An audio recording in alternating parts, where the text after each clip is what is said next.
Hello, and thank you for joining today. My name is Todd DeCapua, and this is a Vivit SIG talk. It's one that's going to be a lot of fun. It's around quality and testing. So you're going to hear from three different futurists today on two major topics.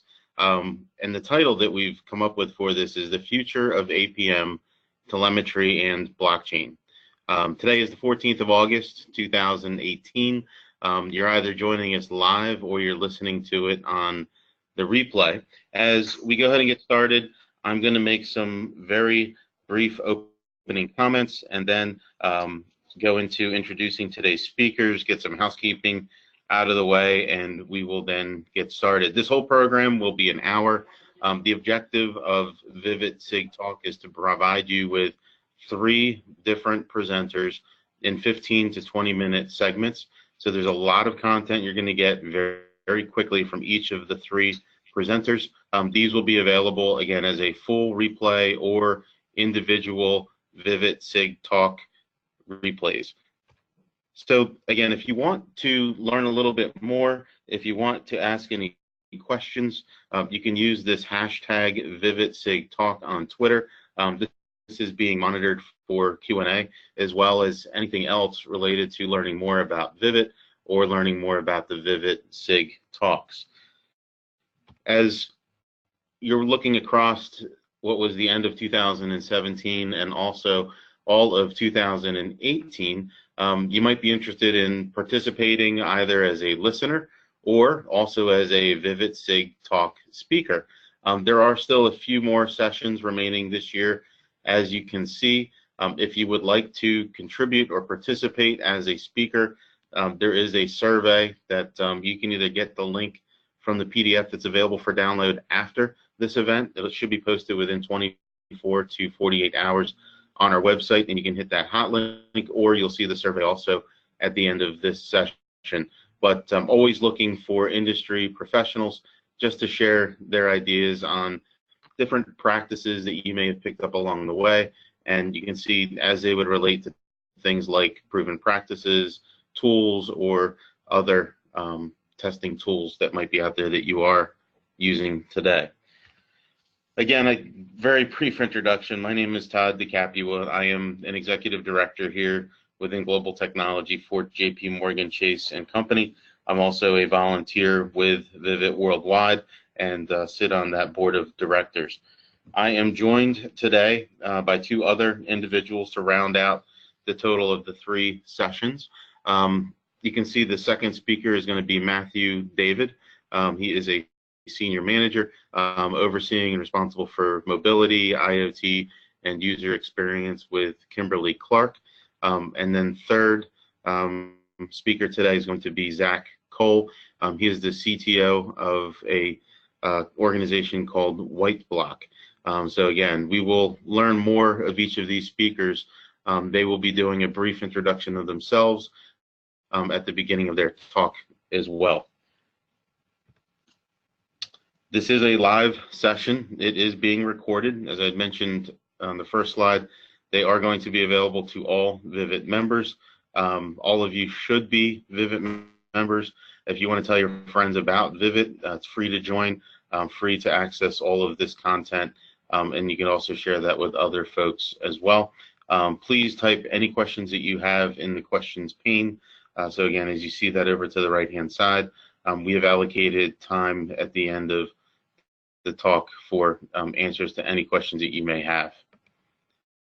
Some of the logistics around that webinar control panel and where specifically you are to type in those questions. You can see here visually an example of what your window should look like, and for the Q&A piece where it says type your questions here, that's where you type it in, and then just click send, and we'll be able to go ahead and see that on our views as well. Again, another option for you, tweeting your questions to Vivit SIG Talk, just leveraging the hashtag.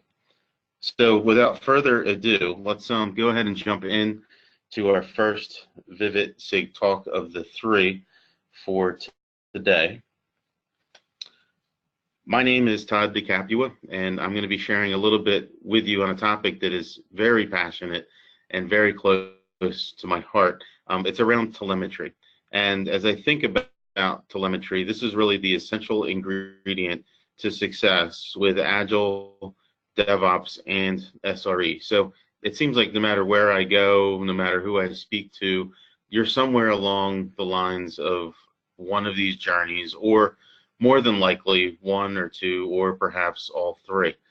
So as I've used a variety of ways to think about and to create and to visualize telemetry, I always find this a fun conversation to have with many different layers of folks, but it's one that I want to be able to provide to you as practitioners to be able to pick up maybe a few of these points, maybe just lift the content that I've provided to you and be able to have these conversations within your organizations. And again, this is all about telemetry. You can see how, as we get into the conversation, this is the essential ingredient to success with Agile, DevOps, and SRE. So as we first jump into this, I often like to start with the why. Why is it that people are going to care about telemetry? You can see here a number of different points, number of statistics, but as you ask this question, why, typically I'll get any one or perhaps all four of the boxes that you see dead in the middle of your screen. So we want to be able to increase our speed, the speed of, hey, I've got a great idea, to being able to put it into your customer's hands. Second, reducing mean time to resolution. So again, as you would have a production incident, how do you get back into normal operations, and how long does that take at a mean or potentially an average? Third, increased collaboration. Again, collaboration across the teams, collaboration with your customers, collaboration with your partners. And number four, the highest value customer delivery. So this is really, we all know that we've got a limited amount of resources, whether it's people, whether it's money, whether it's time. How is it that we can ensure that what we are delivering is ultimately the highest value to our customers? So these are the four reasons why. Supporting each of these and providing a little bit more of an insight are the four metrics or statistics that you see surrounding them. I've also created or included a hyperlink to more details of where these quotes came from. The other thing that I find interesting is in all of the looking around that I found through various analysts, other outlets online, and just leveraging many search engines, I've not been able to find a lot of the why specific to telemetry. And what you will see is this is the why as it would relate to things like DevOps. So there's a lot published there. I think soon you will start to see more published around the why of telemetry. And again, how telemetry is this critical capability that is essential to success with Agile, DevOps, or SRE. But again, as you look across here, you can see the increasing speed piece. Within this link, there's a Capital One case study where they were able to see a 20 times increase in the number of releases over the same period of time. As far as mean time to resolution from the Puppet Labs research that was published from 2016, they found a 24 times faster recovery from failures. As we move to increased collaboration, this infographic journal found that, and this was actually number one in this survey, why do organizations need DevOps? 47% of them said better collaboration between development and operations team. And then as we look to the bottom right, again, a Puppet report, this one I believe was from 2017, around this highest value customer delivery. By using DevOps, there was 21% less time spent on unplanned work and rework, which resulted in teams and individuals being able to spend 44% more time on new work. So again, this is a bit of the why around telemetry. And again, how is it that you're able to visualize those results that you're delivering? How is it that you're measuring what you're doing? How is it that you're measuring your end customers as well as your applications and your infrastructure? All of this probably makes sense as to the why. The next part that I have to help people to understand is, well, what is it? And it's kind of humorous, but I like to use the analogy of it is rocket science. So, as you think about a telemetry system, and we think about rockets, and space and everything else that a lot of us enjoy kind of joking that it's not rocket science. Well, let's use that analogy. So you've got an airborne system in a rocket. There's a variety of sensors on this rocket. We're going to think about things like an accelerometer, temperature, pressures, heat, that would be inside as well as outside. There's all of these other sensors that are on any rocket system. How is it that that gets communicated? How is it that that gets recorded? Again, you can see coming off of this airborne system, things like radio, cable, there's wireless, but this is distance, so we're talking about up to billions of kilometers away. We need to be sending these types of messages. We need to be recording them, all of that being sent over some sort of a time series to a ground system, this then being visualized within some sort of a computer display. So I love to use this analogy as we just get done talking about, why is telemetry important, and then we get into what is it, to provide a fairly layman introduction into telemetry. As we move forward, how does this fit together in this broader conversation? Again, I'd like to use these 4 elements to help articulate this. So there's things like collectors, and I'll get into each one of these components here next. But you've got collectors that are able to collect different pieces of data, report on metrics. That data, how does it come in? How does it get normalized? We'll talk a little bit more about that. Visualization, how is it that you can help to provide a quick and easy way for people to see what's going on and make informed decisions? And then ultimately, telemetry is what ties all of these components together. So as we jump into this collectors component of telemetry, you can see there's a number of elements on here that you could speak to. Again, I want to encourage you to take and lift and use and steal as much of this content as you feel relevant to help you in having this conversation with your organizations and your customers. But around collectors, there's things like performance, there's capacity, there's monitoring, there's production incidents, there's security. I'm sure you can think of many other elements of content and data that you would want to be able to consume or collect. Very specifically around performance, I think it's easy to think about things like performance testing results. This could be, how is it that my application performed while we run a load scenario in a pre-production environment? How is that relevant for performance of an existing system in production and how it's running? What if I could then compare the two of those, know that there's a linear difference between pre-prod and prod, but now I can apply some predictive analytics to that telemetry that I'm able to collect. So that is one very quick, simple, and easy example of a collector, understanding what performance is and some of the specifics about how you can collect that information. That data, so again, maybe you're running a tool like LoadRunner, Performance Center, BlazeMeter, JMeter, Gatling, any of the above from a performance perspective. Where is that data stored? How is it that it's structured? So now all of these questions around telemetry data come into play. What is that data architecture that you have? How have you normalized all the different data components that are coming in? Again, do you have some sort of a data dictionary to define, TPS equals transactions per second? And that any data that's now stored within your, data lake, data ocean, if it says TPS on it, you know exactly what that means, and it could be applied and used across any of these different sets of data. We then get into things like data streaming. So one of the more popular ways to do this today is through things like Kafka. Also machine learning, artificial intelligence, and predictive analytics come into play around data as well. Being able to apply those elements across larger time series data sets to then be able to start factoring some fairly interesting insights that you may otherwise not have. But again, this very quickly covering off on data as it would relate to telemetry. So this is all well and good, but I want to be able to visualize, all of this information, and specifically to things like alerting, event management, dashboarding.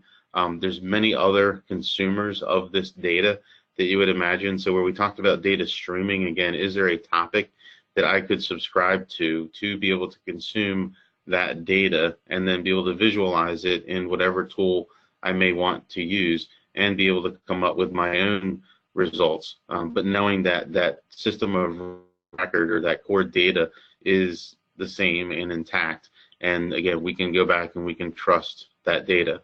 But as you think about things like alerting and event management, this is really on the production management side, or operations, command center, mission control, whatever you may call it. I've also seen where development teams, QA teams, all of your lower environments, they also want to have some of the same alerting and event management within those environments so that they can reduce the amount of downtime in their pre-production environments, and also provide an opportunity to test that alerting and event management that they ultimately will have in production. Dashboarding, again, this can take many different shapes and sizes. Today, many tools offer dashboarding natively in their UIs, but there's also many different open source visualization tools that are out there that could leverage, again, all of this data, enable you very quickly and easily to visualize your results. As we kind of roll through the last bit here around telemetry, one of the fun pieces coming out of telemetry are things like observations. These typically come with being able to correlate the variety of different data sets and coming up with some aggregated metrics that have meaning as you then think about them over time and compared to each other. We mentioned the variety of topics, alerts, and how is it that you're doing event management? Again, do you want breadcrumbs that go back to that native collector tool, or we use the example of a performance tool to be able to specifically dig in and see what were the results? And if I'm in the middle of an event management scenario, can I look at those details by simply clicking a button to see if there were anything that was unique that was happening that may have caused that existing incident? The visual example here in this image is that of an F1 racetrack, and you can see there's a number of different data elements on this single screen. But I've had the opportunity to work on a very similar scenario within NASCAR, and what I will tell you is all of these various ways that are capturing data and all of the varied sensors, you can only imagine what's being consumed. This then providing them a way to easily correlate and have observations of near real time that's going on the racetrack. And the reason I like that example is I think this is very similar to how many of us are required to run, whether it be in your lower environments or in your production environments. So again, this is a very real example of how telemetry provides that full picture. As we talk about success with Agile, DevOps, and SRE, there are a few references that I've leveraged throughout my career. I always love to share a few of those. These should be familiar books to you, all of them being available online at a very low cost, and I know of at least one which is still free, I believe, with the SRE book itself. But again, if you have not had an opportunity to check out Ken Schwaber's Agile book, often referred to as the Colors Agile Software Development with Scrum book, highly recommend picking that one up to learn a little bit more on some of the basics of Agile Scrum and how telemetry will play a factor there. DevOps, Gene Kim has put together this book with the Phoenix Project, and Betsy being one of the main editors on the O'Reilly Site Reliability Engineering book. So with that said, I am going to go ahead and turn over the mic. I am wrapping up the session on the essential ingredient to success with Agile, DevOps, and SRE. And Matthew David, you are up next. Awesome. Thank you very much, Todd. Great presentation. One of the things I want to kind of pull out from Todd's presentation there is the ability to be able to use the tools that he was talking about to free up time with your DevOps teams to be able to implement greater numbers of features, including new and emerging features. The subject I'm going to be covering here is blockchain, but one of the things that is really becoming epidemic right now in a very good way is just the sheer volume of new technologies that have ways in which they can help transform how we deliver successful solutions that delight our customers. So I'm going to focus on blockchain, but there are other tools you can use for that extra 44% of free time that comes up. So what is blockchain? There's a lot of news that's out there right now. Essentially, there's a lot of fear and uncertainty and doubt in that news, and that's driven by what happened in 2017 with the rise of the cryptocurrency bubble, really led by Bitcoin, and that bubble spectacularly exploded at the end of 2017, beginning of 2018. And has had a hard time recovering in the last recent months. The thing you have to bear in mind, though, is that we are going through really an evolution, and a very rapid evolution, of ways in which we can deliver solutions that are part of what we're calling Web 3.0 technologies. And blockchain is a foundation to that.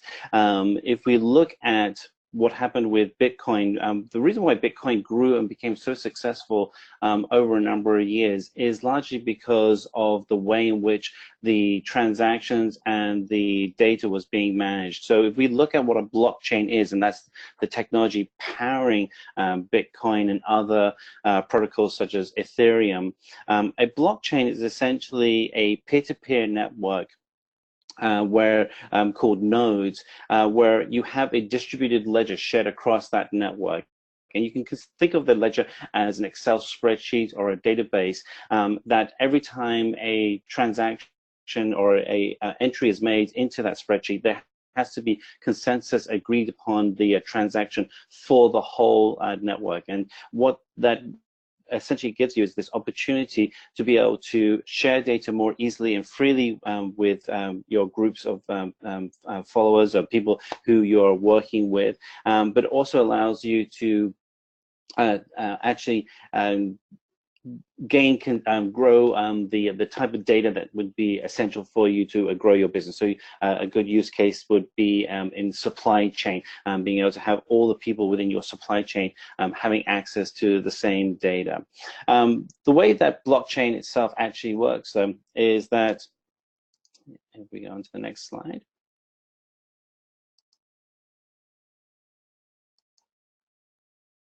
I'm just having a problem here, but I'll just wait for the next slide to come up. So the way the blockchain works is that you start off with a piece of data, and that is a block. Then as you make a change to that data, we use cryptographic caching to secure the actual entry. So the actual data itself is really, really secure. What's interesting is that every time you make a change to the data, instead of rewriting the data, you actually append to that entry. And as you keep appending, you start to create additional blocks or chains of data around that entry, and hence the name blockchain. And the benefit that you have from this is that the data itself, you can actually go back and you can have auditing as a byproduct for that data. And I'm just going to have to restart PowerPoint. Give me a moment here. So auditing becomes a byproduct of that data, and it allows you to then also share how that data and who you want to have access to that data through the encryption. I'm just going to go ahead and reshare my screen here.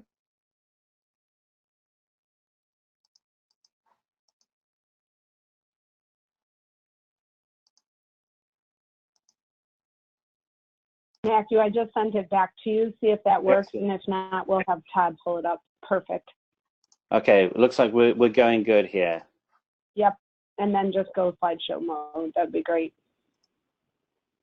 Alrighty. Okay. So I'm seeing that it's paused. Can we? Okay. Do you want? I'll give it back to Todd, and he can try them for you. It seems to be frozen. Coming at you, Todd.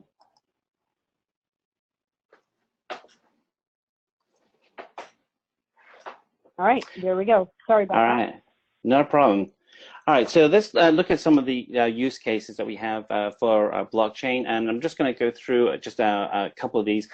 Supply chain is one that I spend a lot of time talking to manufacturing companies about. Right now, there's challenges with visibility of products as they're moving through the supply chain. So consider something like the romaine lettuce issue that we've had, where people have been getting E. coli from the lettuce. The problem we have today is we don't really know specifically where the lettuce came from. We kind of have a rough geographic idea of where it came from, but there's been a lot of money spent on actually understanding where the lettuce came from, and just the whole auditing that went around that, in conjunction all the time that was spent on the negative press. If we go on to the next slide, we can see how blockchain could potentially address that issue with supply chain. Think of blockchain as becoming your record of entry, your true north. But blockchain becomes really powerful when you start augmenting it with technologies such as IoT and machine learning, and other what they call oracles or APIs that you can connect into your blockchain environment. So blockchain becomes your system of record. So you take your romaine lettuce, and when you actually harvest the lettuce, you could actually then make an entry into the blockchain and say, this is where the lettuce was harvested, and you can then potentially then pull in additional data from APIs on weather conditions. Then you could have the lettuce being shipped, and then as the lettuce is shipped, there is another transaction that's added to the chain saying the lettuce has now been added into a specific carrier on a specific date and time, even if you wanted to down to the vehicle. If the lettuce itself has to be kept within certain temperatures so it doesn't go bad, then you could actually then have sensors inside of the vehicle that could measure temperature gauge. And again, this information can be constantly added to the blockchain, creating a very comprehensive record. And then eventually the lettuce is going to end up inside of a grocery store. From the consumer's point of view, then, what they can do is when they go into the grocery store, you could actually then actually have the lettuce have a true record of entry about itself. And because of the way the blockchain secures the data, that data is verifiable and trusted. So you could actually then potentially have a QR code on the lettuce that a consumer could scan, and then they'd be able to see the history of where the lettuce came from, which field, all the way through down to when it arrived in the store. What's interesting though is that if, say for instance, there is an E. coli breakout again for romaine lettuce, then you can actually then use the entries within blockchain to actually help you find where the E. coli breakout started, and so you actually solve the problem at its source. So you jump on to the next slide, please. Blockchain is really part of Web 3.0, and you're going to see more information about Web 3.0, but essentially consider it as a way of thinking about how data is central to everything we're doing. Web 1.0 was just the basic internet. Web 2.0 was transactional. Web 3.0 is really about data and making that data available across all platforms in any environment. If you can go on to the next slide, please. And if we look at blockchain itself, it really is about taking us from where we've been in the past, which is an area where there was a lack of data and visibility, through to having a secure shared environment of data, the distributed ledger, that you can verify the entries and have that be a baseline that can be shared across an entire network. And the way that we work as companies and as consumers is that our networks are just becoming more complex. So if you have the ability to have a network that you can share easily and securely, then you want to take advantage of that rather than restricting yourself to a closed wall environment where you're having to constantly come up with ways to invite people into the content that they need. Next screen, please. So quick history of blockchain, and one of the things that you'll see is that blockchain has evolved incredibly rapidly over the last 10 years. The concept of behind blockchain as a way of sharing currency, or sorry, way of sharing money, came up with a white paper that was written by Satoshi Nakamoto on Bitcoin in 2008. Interesting factoid around Satoshi Nakamoto is nobody really knows who or who they may be. It's an anonymous party, but that party actually did a whole ton of work, and in 2009, the first blockchain technology, which is Bitcoin, was released, and the first product that was finally purchased with Bitcoin was a pizza, and that was purchased for 10,000 Bitcoins, and even at today's lower price of $6,000 per coin, that's still a very expensive pizza. I'm sure we're talking about tens of millions. What's interesting is with that very first set of tools for blockchain is that it really kind of helped form the foundation of having a distributed ledger that was very secure and kept complete records of every entry.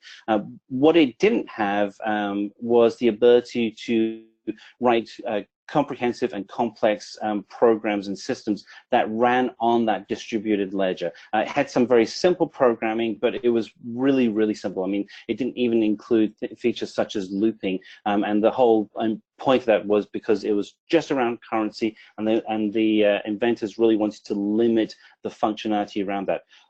What's interesting, though, is that none of this was really new. This was all built on technologies that had been around for a while. The way that the transactions are managed and merged is not new. It's just a new way of applying those technologies. In 2014, another white paper came out detailing a new blockchain protocol called Ethereum, and this has really become the most popular developers platform for building out solutions. And with Ethereum, you have a tool that allows you to write truly comprehensive applications that can run on the Ethereum protocol. So you can actually have applications that run globally on the different nodes around the world. And there's over 6,000 Ethereum nodes today. In fact, that number may even be higher. And what you can actually do is write applications which are known as smart contracts, written with a programming language called Solidity, that can then actually complete and execute transactions. And you can think of smart contracts as similar to a real-world contract.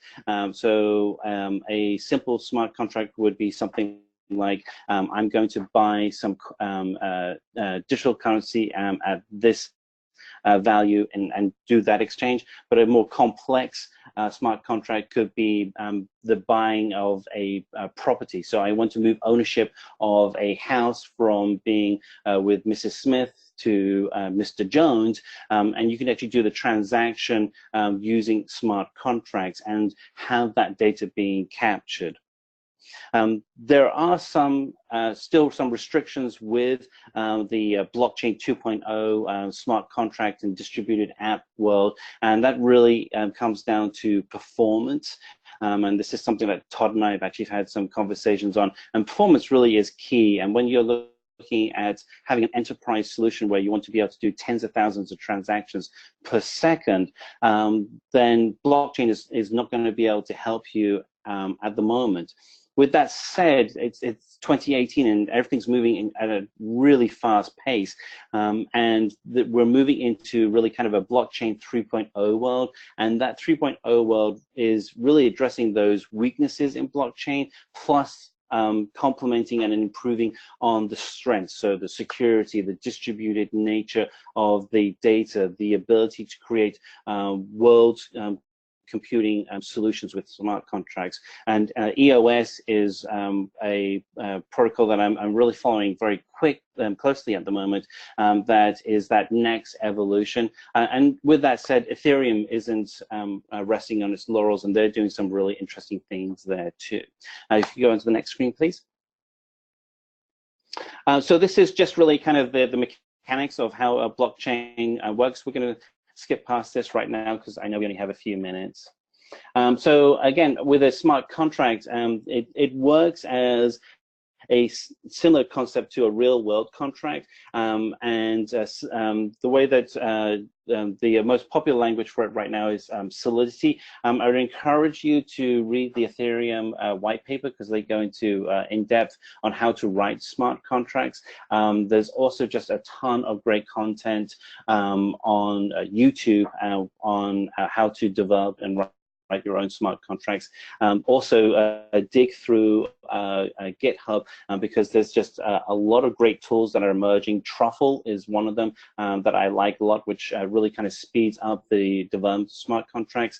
The challenge you have with writing distributed apps and smart contracts today is that it really is console driven. I mean, you're getting down to brass tacks in your development code, and there aren't the tools that we are used to, such as IDEs, for building out these contracts today. It's really writing in raw code and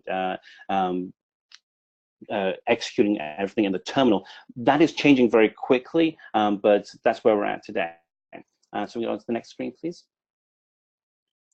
So again, there are a whole range of contracts, and I think you're going to see the same evolution that's going to happen with smart contracts that have happened with the web over the last 20 years. The very first websites that came out were really, really basic websites that just replicated, handout flyers. Today we have extremely complicated websites, and if you're using Google Docs or any of the tools that are available online, you'll know that those tools have become very sophisticated, but they take time, they take a lot of work, and I think right now what we're seeing is just kind of this natural evolution from simple contracts, which can be written in a few days, through to complex ones, which will be developed with additional third-party tools in the future. So we can jump onto the next slide, please. So again, the concept behind blockchain is it's another tool for you to use. And what's great is that we have an increasing number of tools that we have to address business problems, and it's about building a better mousetrap. And I think fundamentally, particularly for new projects or projects where you have challenging problems, the concept behind blockchain and the ability to be able to share a distributed ledger is really going to be what powers the success of that technology in the future. And you can consider blockchain really being a foundation technology, along with how you manage and store your data, and how you would move forward. Something to point out is that there is really kind of divide in the two different types of blockchain you can have. There are public and private blockchains. Private blockchains being an environment where it's invite in, and there's a very active and a passionate group talking about the value of both. I think ultimately what we should be looking at is the value of growing strong blockchain environments, and I think whether or not they're public or private will really resolve itself in the future. What's interesting with blockchain as well is that it really becomes very complementary with machine learning and artificial intelligence. Certainly the volume of data you're going to have coming in on your blockchain environment is going to increase exponentially, and to help support the contracts that you have, you want to leverage machine learning to identify anomalies that come in. So for instance, with romaine lettuce, using it as another example, you should be able to, if you had a sensor on a truck and an entry was entered into blockchain saying that the temperature had risen above a specific threshold, you can use machine learning patterns to be able to trigger events. So we can go on to the next slide, please. We're just going to skip over the next couple of slides. It's really about building out your POC team. So we'll just go over the next one, and the next one, and the next one, and all these slides are available. And the next slide. So just to summarize, there are really three types of blockchain networks that we have available today. The first is really about, with blockchain one, it's really about just creating cryptocurrencies, and that's with Bitcoin. And there's lots of examples where the Bitcoin core technology, which is all open source, has been forked multiple times to create other additional coins.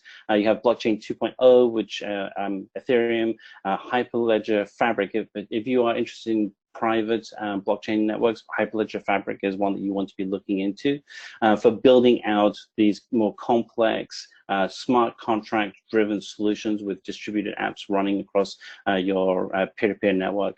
That's where we are today with blockchain 2.0. Blockchain 3.0 is really coming upon us right now. In fact, I was just reading that even at the moment with Ethereum, which is a 2.0 blockchain network, is being, there are things that are happening to the infrastructure that there are forks that will happen that will enable it to perform at the kind of performance that we expect through a traditional database. So we move on to the next slide, please.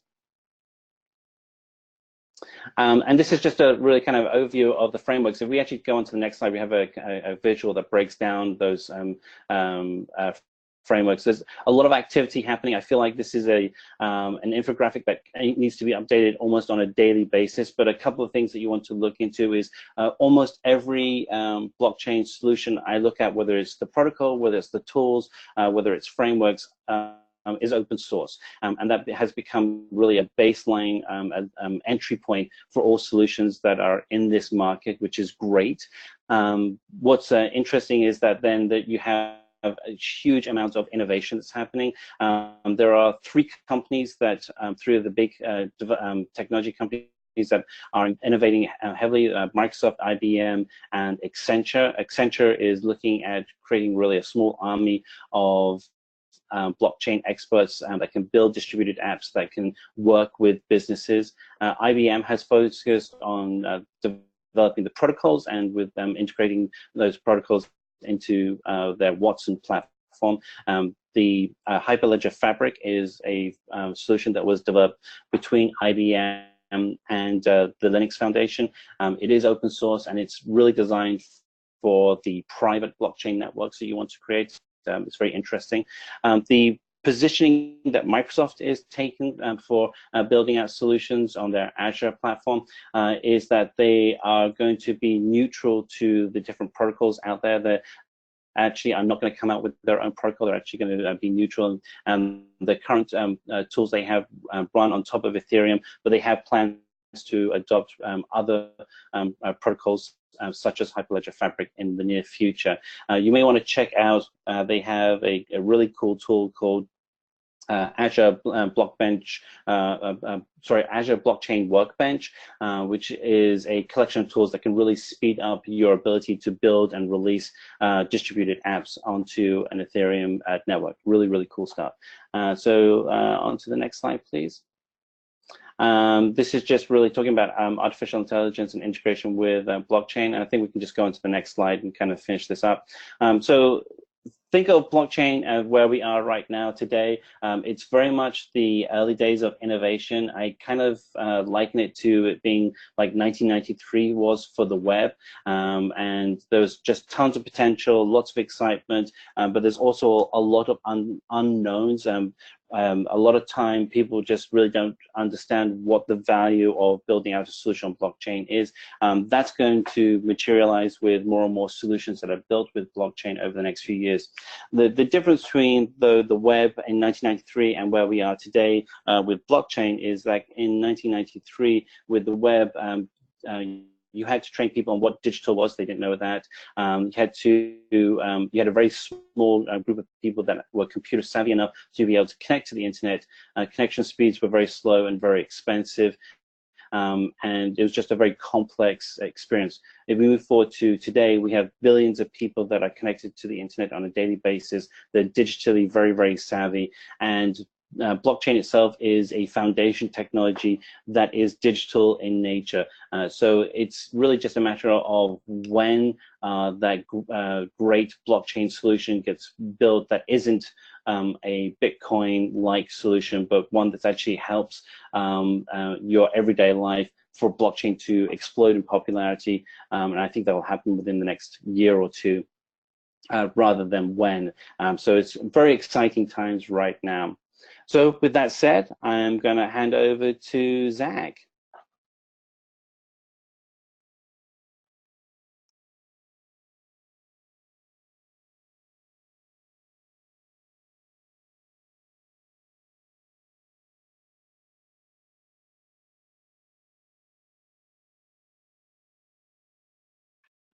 Hello, hello, hello. My name is Zach Cole. I am CTO of Whiteblock, and I'm coming at you live from sunny Los Angeles, California. How's everyone doing today? Can't hear you, but I'm going to assume you're doing pretty well because you're listening to me. So I'm going to get started on my presentation, and I am talking about blockchain performance. Let me see how I get this going real quick. Sorry. Let me get the, there you go. So here are some of the challenges that we've encountered. I'm going to talk about the company and everything we've done later. So some of the main challenges in blockchain development these days is scalability presents a major bottleneck. Obviously, everyone knows that. Matthew touched on it. One of the primary problems is that public test nets are hard to build and they consume a lot of resources. And these test networks are needed to validate performance. There are no standardized or commercially available utilities, and the test nets depend on volunteer cooperation.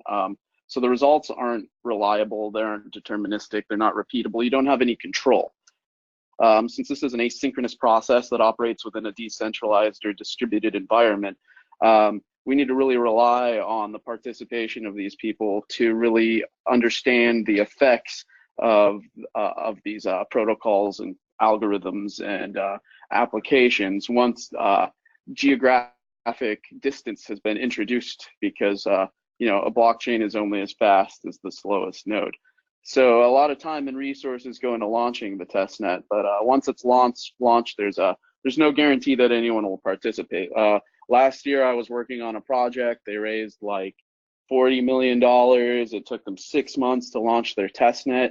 And once they launched it, there were only about 20 or 30 nodes that were participating in that testnet. So when there are 20,000 like full nodes in the Ethereum network and millions of participants, how are you going to, how is a group of 30 really going to be indicative of real world performance? So it's not. It's going to be suboptimal. So what is the real bottleneck that's preventing the further adoption of blockchain technology and like our ability to scale? So let's talk about blockchain. This kind of touches on some stuff that Matthew already defined, but distributed ledger technology is it's also referred to. It's a single state ledger that's shared among multiple nodes. Each block refers to the previous block. These are like generally Merkle functions, so it operates similarly to a Merkle tree. It can be represented as like an immutable inverse single link list, because with a single link list, each block refers to or with a single link list, traditionally, every unit refers to the next unit. But this is inverse because each unit. Sorry, Zach, yes. Can I just interrupt you really quick? We're not seeing your slides advancing, so I'm not sure if you're frozen as well. No, so if it's okay, let me just give it back over to Todd and he can advance it for you. Okay, yeah. Okay. See the whole thing? So we're seeing both monitors, it looks like. All right. Or I can have Todd do it for you. It's okay. Is it still showing the notes? You're still seeing the? Yeah, the next slide. Is it in? Yeah, you want to try it again? Do you want me to send it back to you? I'll send it. Huh? Now I've lost you. There we go. Looks good. Okay, sorry about that, guys. Anyway, so in a traditional single link list, everything is referring to the unit that comes after, but whereas in blockchain refers to the one previously, so it can be considered that, but essentially it's a Merkle function. So it records transactions into chronological bundles based on validators or miners. So when a new entry is added to the ledger on one node, it's broadcast to the rest of the network via gossip protocol, and everyone establishes consensus to say, yes, this is valid, and then it's added to the block. So what's cool about blockchain is that it addresses the Byzantine generals problem. That was presented back in the 80s, and that's just like an essential problem in distributed computing systems. So like a number of players that are all separate from one another, they must agree on a particular state. But these players don't necessarily trust one another. So it's traditionally referred to as like the three generals problem or the two generals problem. It's these generals are outside of a fort, and they're all trying to coordinate when to attack. And they need to agree on whether or not they should attack, what time they need to attack, all of that stuff. But how can they communicate that to one another effectively? Because they're separated. So they can send a messenger, but that's not going to be reliable. They can, you know, send a smoke signal, and the wind can blow away the smoke. They need to all coordinate and understand this and agree on that particular state. So blockchain addresses that with, you know, game theory and consensus algorithms. So that's pretty interesting about that. And let's see, let's move on. So consensus algorithms, like asynchronous process that allows multiple independent parties to agree on the state of a particular data point. So that ensures Byzantine fault tolerance in the blockchain network and eliminates the need for trust. And there's a variety of implementations. There's proof of work that's traditionally found in Bitcoin. So that requires the node to provide mathematical proof of having expended a significant amount of computing power in order to participate in the voting process. And that's the process of validating those transactions and voting on whether a block is accurate or not. So they just generally have to like solve a pretty tough math problem to identify a nonce. And if the nonce value they put into that algorithm, if the output is equal to or less than the particular difficulty threshold, then that nonce is valid and they're allowed to submit the block. Proof of stake is trying to eliminate a lot of the overhead that comes with proof of work. So that just requires a node to actually possess a certain amount of tokens in their wallet in order to participate in the voting process.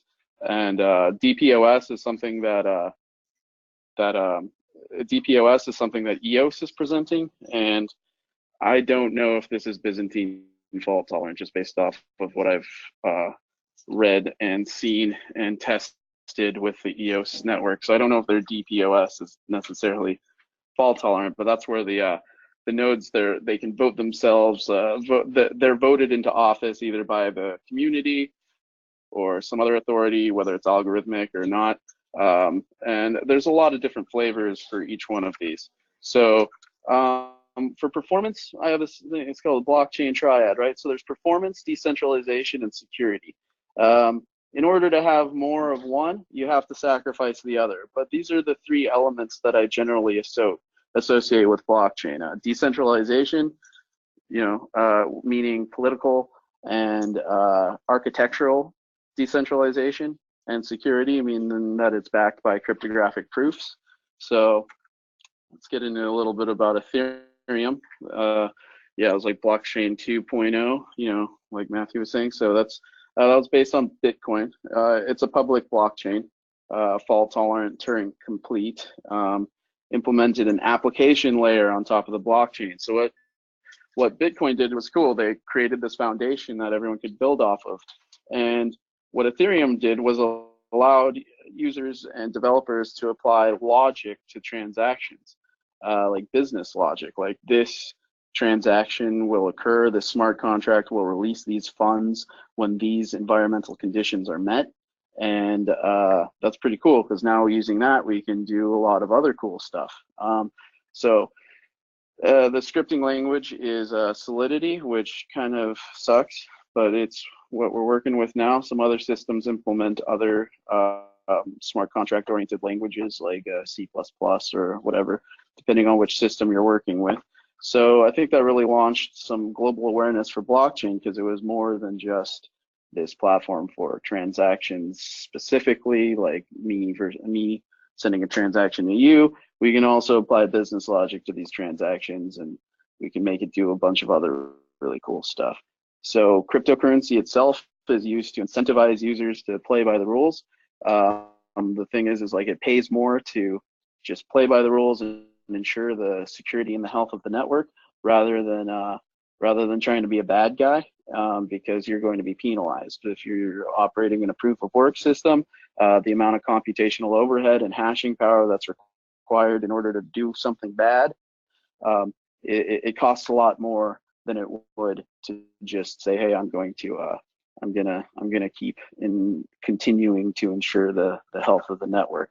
So here's a quote from an early Bitcoin adopter, Maya Angelou: if it's true that a chain is only as strong as its weakest link, isn't it also true a blockchain is only as fast as its slowest node? And I think that rings true because it's an asynchronous process. So when we started out, we had a hypothesis. We're going to create a testing platform that's going to address a lot of those issues that we were talking about earlier. This is a full testing suite. Whiteblock is a framework for testing. We have a platform that allows us to spin up multiple nodes, allows us to apply IP addresses and VLANs to each one of those nodes, so they're operating within their own unique segment of the network that's actually logically separated from one another, and then we can apply latency, packet loss, all kinds of network impairments to these links, so that way we can actually observe how these nodes will perform in the real world. And we can also automate a lot of processes and transactions between these nodes to ensure that they're performing the way that they should be expected to. So some of our earlier test series were pretty basic. We were saying, hey, latency and miner profitability, what is the effect of network latency on a miner's ability to profit within the Ethereum network? So we built out a private Ethereum testnet. We applied 50 milliseconds incremental latency on nodes 1 through 6. So 50 milliseconds on 1, 300 on node 6, right? And 0 milliseconds of latency, so no latency on nodes 7 through 12. That was our control group. So the ability to control this latency allowed us to manipulate block propagation time and observe the effects of this block propagation time, this increased block propagation time, and this latency on the performance of these protocols. So equal computing resources were applied to each one of the nodes. So the only variable was latency. The nodes mined for 2-hour intervals, and then we checked the wallet balance after each test run. It was a pretty primitive test, but we ran it a lot, and it seemed to be doing pretty well. So at the end of our test series, the results indicated that the control group had a 25% higher balance on average than the test group. So that means that that amount of latency had a significant effect on the ability of these these miners to actually profit. So what do we do with this information, and what does it mean? One thing that it would mean is that it weakens security, because latency increases the block propagation time. Higher block propagation time reduces transaction speed, increases the rate of uncle blocks, which are stale blocks, and it weakens the absolute security of the network against attacks. So if the stale block rate is around 1.97% and the bad actor, then the bad actor won't necessarily need 51% control of the network in order to launch a 51% attack, but it would actually require less. That was our initial hypothesis, and then I was at EdCon, which is the Ethereum Developers Conference in Toronto. I think it was in March or something like that, and the guys from Amber Data actually presented their hypothesis. That was if there's greater than one uncle per 2 blocks, the 51% attack only requires 38% control of the network. So the 51% attack is like the ability of a bad actor to control the blockchain by establishing control of the majority of the network hashing power. So that means that they can control which blocks are actually going to be added to the chain, because they control a higher amount of hashing power within the network. So this can interfere with the process of recording new blocks and adding them to the chain, and can monopolize all of those processes and a lot of the performance, and prevent other miners from completing blocks. So then theoretically they could double spend and control the blockchain. So that's pretty dangerous for like a decentralized and distributed system, because that's where all the value comes from. So that also increases the likelihood of miner centralization. So if we assume that our network has 1,000 pools with 1% hash power and one pool with 40% hash power, 70% of the time we can assume that the latest block has been produced by a miner in the pool with a lesser hashing power. The rest of the network hears about the latest block creation in 12 seconds. So the other 30% of the time, The pool with the greater hashing power produces the latest block, and they instantly know that they must start mining another block. So since it's a gossip protocol, propagation of that news that a new block is being created within the network is slow, because I'm telling the guy next to me is telling the guy next to him. It's kind of like, you know, that game when you're a kid and you like whisper in someone's ear and then they pass it on. I think it's called like telephone or something like that. So we can assume logically that the last node in that network is going to hear about it, and the rest of the network has already started mining on a new block. So that last node is still going to be mining the last block. What do they do with that block? That block is considered a stale block, referred to as an uncle block in Ethereum. It's referred to as an orphan in Bitcoin.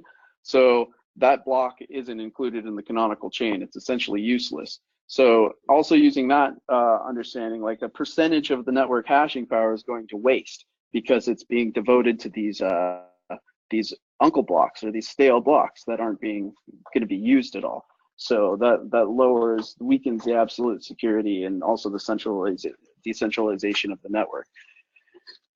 So we can see here a chart of the uncles per 50 blocks. So that's it comes and goes, and I think that this has a direct relationship with the block time, and we'll get into that. So test series A, our conclusion was low block times are more sensitive to latency. Latency has a dramatic effect on blockchain performance. High latency is a high block propagation time, which is a high uncle rate. The high uncle rate equals lower transaction throughput. So since these miners are processing, the miners that are processing uncle blocks are also hey. So the miners that are mining these uncle blocks are mining older transactions. So they're dedicating their resources and their hashing power to mining these older transactions when there are new transactions coming into the network. So that's going to lower the amount of transactional throughput. So what do we do about that? Do we increase the block times? Do we increase the gas limits? If we increase the gas limits per block, that's going to allow for larger blocks. So we're going to also have to inversely increase the block times as well, because the larger the block, the slower the propagation time. If the block time is somewhere around 12 to 17 seconds as targeted in Ethereum's difficulty algorithm, we need to take into consideration what the network propagation time is going to be. How long is it going to take for that last node to hear about the latest news? So we wanted to expand upon that in our second test series. We wanted to test a 51% attack and validate the results of our test series A. So we wanted to simulate a 51% attack. So our hypothesis was that a high uncle rate has certain implications on security. When the uncle rate is high, the amount of control over total network hashing rate actually requires less than 51% attack, 51%. So we wanted to validate that. Our hypothesis was it was less than 51%.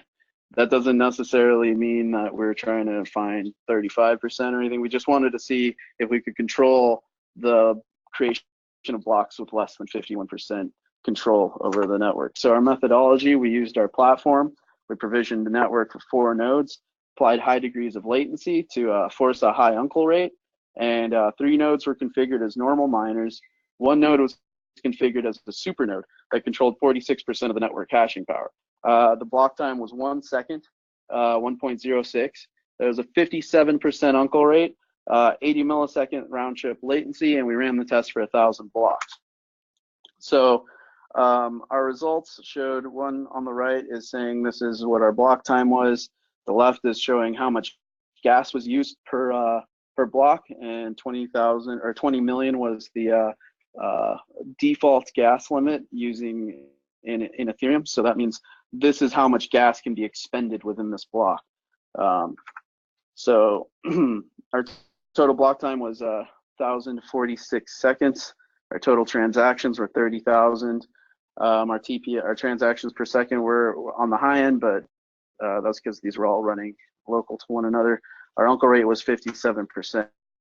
So at the end of it, we could see that the super miner controlled 52% of the network with 45% of the hashing power due to the centralization resulting from network latency. So that 45% is less than 51%. I think that validated our hypothesis right there. And this was just a very basic test. And so what do we do with these results? Where do we go from here? So our next test series was bigger blocks, bigger block time. So one solution would be raising the block time and the gas limits per block. Higher gas limits, bigger blocks, more transactions can fit in a block. There's going to be some trade-offs here, and there are going to be some implications. Luckily, we didn't really change the source code or have to do anything like that because we were working with one of our clients, Vivit Technologies, and they're a cryptocurrency that's similar to Ethereum. They actually are an Ethereum fork, so they just took guest source code and they wanted to address some essential shortcomings that they identified within the Ethereum network. So they implemented a custom difficulty algorithm referred to as Flux, which targets an 88-second block time. So rather than adjusting total difficulty after every block in the same way that Ethereum does, they reference an average of the previous 88 blocks. And they wanted to test and validate that they could raise their default gas limits from 4 million to 30 million. And they wanted to validate that those changes wouldn't negatively impact performance. And they also wanted to benchmark the performance of their difficulty algorithm against Ethereum's. So we set up test nets for both Vivit and Ethereum to run in parallel, 30 nodes in each network, 20 mining nodes, and 10 sending transactions. And each test series enforced different gas limits. So we did 4 million all the way up to 80 million. And the 4 metrics that we tried to pay attention to were transactions, difficulty, block time, and gas consumption. So the results indicated that throughput was higher for Vivit under the same conditions. Their difficulty algorithm implied a higher stability, more consistent block times. The uncle rate was also much lower, so that was really important because I wanted to, because what our hypothesis was is that a higher gas limit would have a bigger block, a higher block time would allow for the propagation of those bigger blocks, and that would lower the uncle rate. That would increase transactional throughput. So there's a correlation between uncle rate and throughput. And that was our last test series. I didn't add the newest one. Right now we're working with Syscoin. Syscoin is a fork of an early fork of Bitcoin, and it's really complex. They implement a function of master nodes similar to Dash, and then they also implement their own zero confirmation protocol referred to, it's a ZDAG, so zero confirmation direct cyclic graph.